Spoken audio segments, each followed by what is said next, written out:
Thanks again, Barb. And top of the morning, lads and lassies. I don't have an ounce of Irish in me, but I wear this proudly because my sister married an Irish man 3 years ago today. So I wear this for them. But I want to thank you again for welcoming me here today. Special thanks to Sylvie and Audrey for this invitation to shine this little light of mine, my social justice light, into this month's service theme of transformation. It feels real good and right to be with you today. I see many, many familiar faces, like you said, Barb, just kind of right down this aisle here. So that's lovely. But also because if this word transformation fits so well into work that I'm doing with the sisters right now, and they themselves are doing with each other. Of course, spring is 2 days away, although we just walked in with snow. So who knows, right? But of course, spring reminds us how beautiful change can really be. But if you ask the caterpillar about transformation and change, he might say, ouch, it's kind of painful and hurts, right? Can you imagine that poor little caterpillar? Anyway, changing. Okay, so before I go on, I did want to make one little correction, and this is how I submitted it, Barb, so it's not your fault. But I wanted to talk about being an associate real quick. I am an associate, and Barb kind of mentioned in my bio what that means, but it really should have read that any person can be an associate. One does not have to identify as male or female. Could be a trans, queer, gender neutral, agender, all the rest. Anyone would be welcome into this relationship. And I might also add, one does not have to be Catholic. As many of you know, I am not. But my values, my beliefs, my work ethic, and even my sense of humor tend to be spot on with these incredible women that I work with. And I wanted to mention that Sister Peg Spindler from the congregation wanted to be with us today. She's on her way to urgent care. She's just been not feeling good the last few days. And she was really, really bummed, honestly, because she wanted to be here and meet with you as well. So I send her regrets for being here. She prepared some words that if I have time, I should check it now. I will share with you later. I also think it's important to emphasize that the associate relationship I've been speaking about is a different program than Sisters and Seekers, which Barb Murray might have spoken about with any of you before. But the purpose of Sisters and Seekers is to come together as women from diverse spiritual backgrounds and belief systems to reflect on the deeper meaning and spiritual questions of our lives in a world that is so chaotic, polarized, and fear-driven. And this group of women are meeting at the Mother House the first Wednesday of each month, April through December, skipping July and August. And I do have some information on both of those programs on the little welcome desk there when you came in, and happy to talk with anyone more about that afterwards. As I mentioned, Peg's not here. She is the general vicar for the congregation. That means she's second in command to the general superior. She's also my boss. And she's a really good boss. It's really a great place for me to be. And I'm so happy to kind of be able to share a little bit about the sisters with you this morning. I thought it might be helpful to sort of set the stage of our conversation by reading just some lines of a guiding statement that the sisters developed together at their last chapter meeting in 2022. It's really beautiful. So please just settle in and listen to these words. We, the Sisters of St. Agnes, embrace our transformative journey with an expanding cosmological awareness. We respond to the needs of God's creation with contemplative, compassionate, courageous, and caring hearts. This journey calls us to dedicate ourselves to the common good of all creation, revere Earth, our common home, strengthen the bond that unites us, and explore our unfolding future. We embrace our journey of transformation so that the unimagined can emerge. On Thursday, like many of you, I received Bob DeYoung's March message in my email. And he wrote, our UU faith is not stagnant, but adapts to the changing world and our changing selves. As Unitarian Universalists, we promise to collectively transform and grow spiritually and ethically while acknowledging that evolution is fundamental to life and to our UU heritages. Never complete and never perfect. And I really love that because, well, brother and sister, seemingly no matter our faith, we're all on this journey together. I think we all understand the work ahead of us, especially in this political climate, that we really have to come together. In Mary Obb's poem that I read earlier, and I think I forgot to mention her name, but the author of that poem was Mary Obb. She describes Ramadan as a similar journey that even those experiencing going through Lent are experiencing, just trying to find new and better versions of our heart so we can spread peace and love all over our surroundings. And I emphasize that, new and better versions of our heart because I'm also reading an incredibly good book that I'm going to recommend by Parker Palmer called Healing the Heart of Democracy, The Courage to Create a Politics Worthy of the Human Spirit. Anyone else read that yet or working on it? Okay, excellent. So among other things, he suggests in the book that we have to transform our hearts in ways that offer others more of our attention than our opinions. And I practiced this morning. My mother spent the night. And she is a Trump supporter through and through and will defend him to her death, I think. But I practice just offering her my attention and not my opinions. It's tough, but that was a good place for me to start. And it was a safe place. I was in my own home. This attention does require full, free and open dialogue. Free and open dialogue actually is the threat to the authoritarian movements relentlessly trying to shut us down. I want to read that one more time because it's really important. But free and open dialogue is a threat to the authoritarian movements relentlessly trying to shut it down. So what if we all just got along enough to start talking about us, right? We, the people, and not them, the powerheads screwing up our democracy.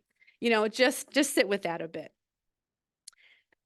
I mentioned earlier that the sisters are going through some transformative things themselves. As you can imagine, congregations are getting smaller. When I say congregations, I'm talking about women religious congregations, those sweet little nuns that are all over the place. They're getting smaller. Many are consolidating. And women religious are exploring their unfolding future. What is to come? Yet with so much divide in the world, they are finding themselves in a sort of transitioning to a new phase of their vowed lives. And it begs these questions. What is needed for this time? And what work is ours to do? So I'm going to set this up a little bit. Since the early 19th century, Catholic sisters in the United States have addressed immediate needs by providing direct service. Right? Sisters, they opened and ran and worked in schools and hospitals and clinics. They provided pastoral care in parishes and hospice care. They've been chaplains in various settings, and they've worked numerous social work ministries, working with the migrants and so on and so on. So sisters, started seeing the needs and working in indirect service. But at some point, the sisters who were working so deeply in this direct service, or at least observing it, began to identify the problems in our social systems. Of course, realized that systemic change was needed in order to better serve people. So immigration lawyers would find ways around the ridiculously complicated immigration system to assist migrants. Social workers would spend time helping clients fill out very complicated paperwork so that clients wouldn't be denied services. Teachers would find creative ways to incorporate more enlivening activities into the curricula that the state demanded they teach. And of course, healthcare permissions had to get creative about their care and on and on. So they went from direct service to then realizing the systems had to change and then entered stage 3, which is political advocacy. The need for systemic change has driven women religious efforts to lobby the political world, and they can do this. One huge step forward was the creation of Network. It's an advocacy organization founded and staffed by a number of religious congregations of women, and they work to achieve equity and justice for everyone. Network does a lot of things. They produce a quarterly magazine that regarding their efforts on various issues, and they document voting records of Congress members and that sort of thing. But there's so many other actions that they and sisters all across the country and their justice promoters like myself, are doing and to push and prod our politicians to care about the common good.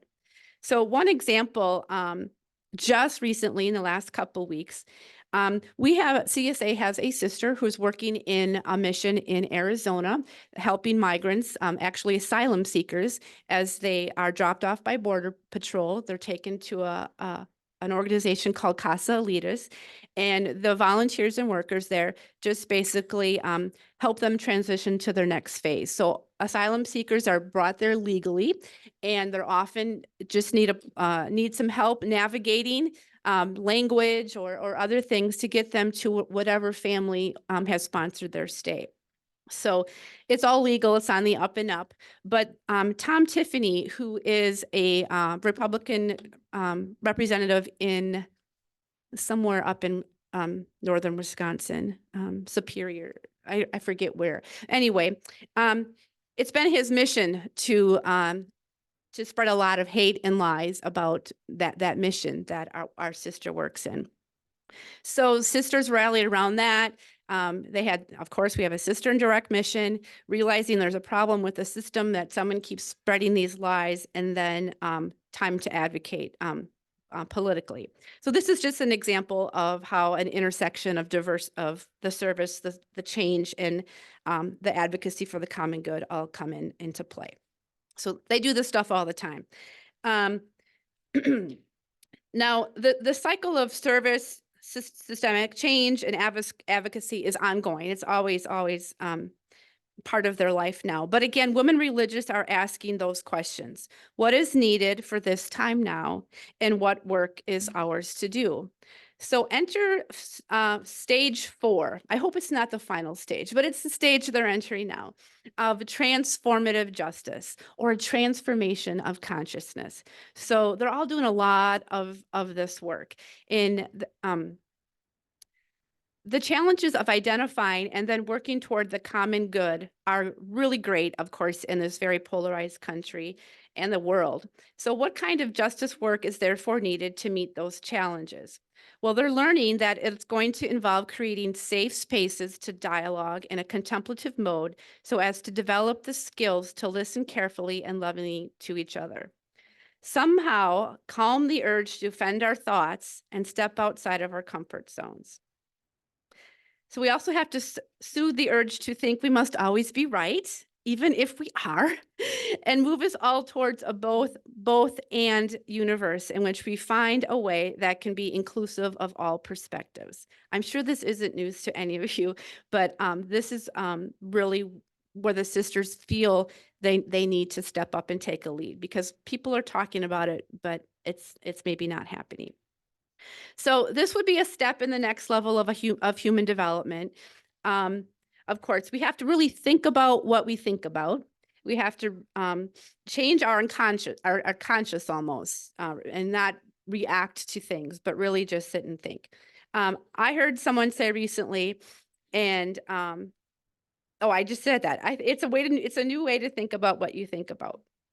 For another example that I want to give that the sisters did recently, shortly after the Hamas war started, one of our sisters spoke at Marian University and gave a very neutral conversation, trying to picture both sides of the victims in the war, and it was well received. And many of you might even came to the Mother House. We've done it 2 more times since, but the idea wasn't. Although many of us think what Israel is doing is just, ridiculous and wrong, it wasn't to say who's right or wrong. It was just, let's give a space to really understand the pain and what is happening on this side and that side and just sit with it. We're not here to say who's right or wrong. We just want to be human and open our hearts to this. So this transformation of the heart and the consciousness is something that we're continually working on. So, but you have to provide those spaces to do that. I want to say one more thing here. I've learned recently, I forgot who said this, but it might be one of the most important things that I can remember, that I can remind myself and all of you, especially during this election year. And that is facts do not change opinions. Relationships and experiences do. So that really grounds me. Again, with my mother this morning, I'm like, I know what I know. And I'm sure I'm right. But it's not going to change her mind. But perhaps if I can get to a better relationship and share my experiences, she might be more open to hearing what I have to say. And that's the transformation of the heart. I want to do a quick time check here. Did I start at 20 after? About okay. If Sister Peg were here, she wanted to kind of reiterate what I said in her own words. So I would just like to read what Peg had to say to sort of interpret this movement of transformative change among the Catholic sisters and women religious everywhere.